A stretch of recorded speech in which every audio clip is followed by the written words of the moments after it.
Kwa upande wa mchezo wa darts tulikuwa na mashindano wiki iliyopita, ilishirikisha wazee kuanzia miaka 60 mpaka kuendelea huko. Tumemaliza Jumapili.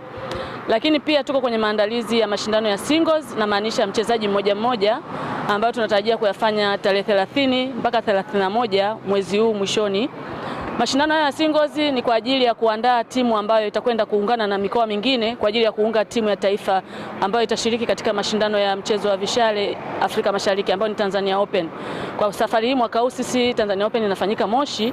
Kwa hiyo maana kubwa ya mashindano haya ya singles ambayo tunakwenda kuyafanya ni kwa sababu ya kuandaa timu ambayo itakwenda kuungana na wachezaji wengine wazuri kwa ajili ya kuwakilisha nchi ili tuweze kufanya vizuri, tupate ubingwa wa hiyo Tanzania Open. Tunafanya hivyo kila mwaka. Kwa mfano kama mwaka jana Tanzania Open tuliwaburuza sana Kenya na Uganda, mara nyingi wanatunyanyasa, lakini kutokana na umoja wetu na kutengeneza cream kutoka kwenye mikoa kupitia mashindano ya singles tulifanya vizuri. Kwa hiyo tunataraji sasa mwaka huu Tanzania Open tunakwenda kuchukua vikombe vyote. Hakuna Mkenya au Muganda au Mrwanda au Mburundi yoyote atakayeweza kupata ushindi.